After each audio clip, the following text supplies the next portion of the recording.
आज 29 दिसंबर है। मित्रों, मैं आपको याद दिला दूं कि आज से 4-5 बरस पहले, बल्कि कोरोना काल में भी हम लोग आज के दिन तैयारी करते थे साइंस कांग्रेस जाने की, और बहुत सारे लोगों से मिलना जुलना, आपस में एक दूसरे को ये कहते थे कि आप कब निकल रहे हैं, आप कल कब चल रहे हैं, आप कब पहुंच रहे हैं। कहाँ पहुंच रहे हैं? तो जहाँ कहीं भी साइंस कांग्रेस का आयोजन होता था, हम लोग रजिस्ट्रेशन भर के और तब वहाँ बजाते टिकट लेकर और जाते थे। कई बार उसमें हम लोगों ने पेपर पढ़ा। व्यक्तिगत तौर पर मैं लगातार हर वर्ष कोई ना कोई पेपर पढ़ता ही था। और तो और इवैल्यूएशन की ड्यूटी होती थी मेरी। जो बच्चे पोस्टर प्रेजेंट करते थे, उसमें मैं इवैल्यूएटर हुआ करता था। 3 बार तो मैं सेक्शनल मेंबर रहा हूँ और साइंस कांग्रेस की अपने औकात भर पूरी सेवा की है। पर कुछ बहुत ही निम्न स्तरीय लोगों के कारण यह साइंस कांग्रेस लगभग समाप्त हो गया। जिसमें महत्वपूर्ण नाम है, अगर मैं नाम लूं और आप सब लोग मिलकर इनके सजा की व्यवस्था करें तो ये मृत्युदंड के बराबर है। इन्हें आजन्म कारावास होना चाहिए, सश्रम कारावास होना चाहिए। तभी इन दुष्टों को पता चलेगा कि किसी के मेधा के सामने आना, आड़े आना कितना कष्टदायक होता है।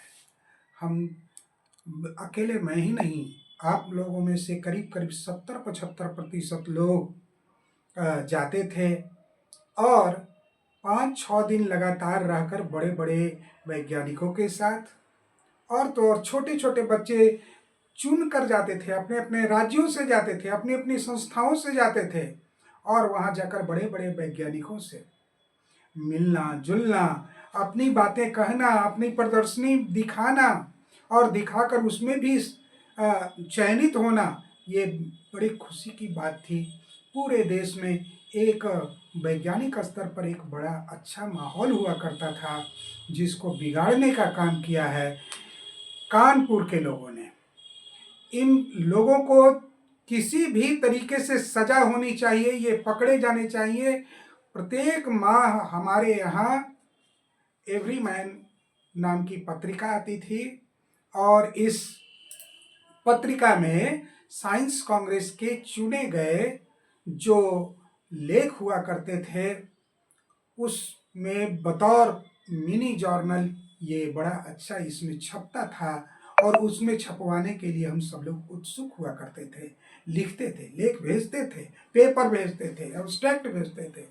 लेकिन एक अशोक सक्सेना नाम के दुष्ट व्यक्ति ने पूरा का पूरा एवरी मैन खा लिया, और ये एडिटर बन करके पूरे देश का माहौल इतना गंदा कर दिया कि पूरे साइंस कांग्रेस का पैसा जो जो इसके आड़े आया उसको निकाल बाहर करने में ये सक्षम हो गया। और यहाँ बिहार में भी इसके कुत्ते, पाले हुए कुत्ते, जिसमें रंजीत वर्मा है, सत्यप्रकाश है, ध्यानेंद्र कुमार है, ऐसे नीच लोगों की सहमति से ये कांग्रेस बंद हो गया। साइंस कांग्रेस का बंद होना विज्ञान की बहुत बड़ी अपूर्णीय क्षति है, और मैं चाहूँगा कि जो भी सक्षम पदाधिकारी हों इन लोगों को अरेस्ट करें। और तो और इसमें एक और नई बात ये आ गई कि रंजीत वर्मा जो पूर्ण रूप से पैरवी पुत्रम है, ये अब यूजीसी का मेंबर भी बन गया है। अखबार में हमने देखा, इतना दुर्भाग्यपूर्ण यह समाचार है कि इससे ज़्यादा और दुखद कोई समाचार हो ही नहीं सकता है।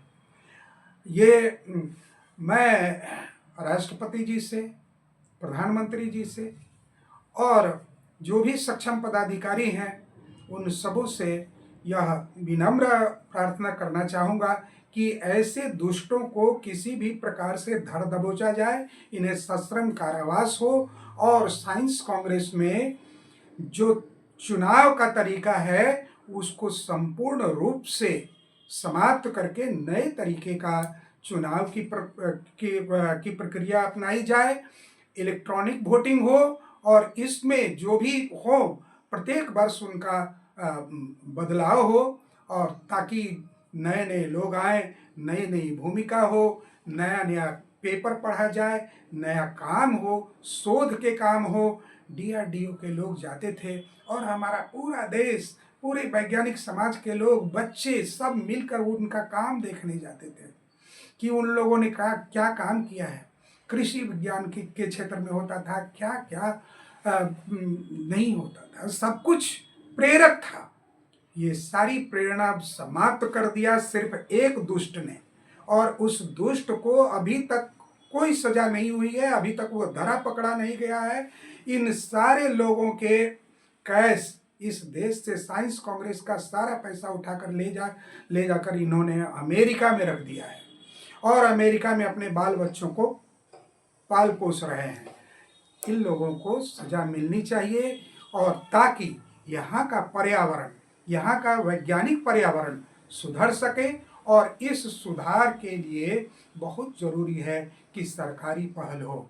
अगर सरकारी पहल राष्ट्रीय स्तर पर नहीं होगा तो ये सब ऐसे ही बंडा शेर की तरह घूमते रहेंगे, और विज्ञान का तो जो नुकसान इन लोगों ने किया है उसका कहना ही बड़ा, उसका तो आकलन मुश्किल है।